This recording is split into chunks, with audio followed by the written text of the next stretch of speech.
In today's video, I'm going to teach you how to open a Threads post in detailed view and read all of its comments and nested replies. To begin, open Google Chrome on your device and go to threads.net. Once the site loads, give it a moment so the main feed appears properly. You'll typically see a stream of posts in the center of the page, and this is where you can browse through the content until you find a post you want to inspect more closely.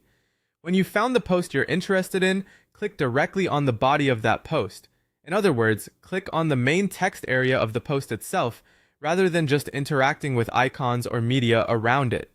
This action opens the detailed view for that specific post. The detailed view is useful because it separates the post from the main feed and gives you a clearer, more focused look at the conversation happening underneath it. After the detailed view opens, you'll be able to see the original post at the top, along with the discussion below. At this point, scroll down the page to move through the full comments section. As you continue scrolling, more replies may appear, including nested replies, which are the responses attached underneath individual comments.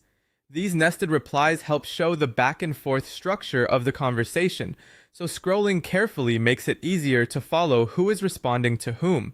If the discussion is long, keep scrolling until you've viewed all available comments and reply threads under that post.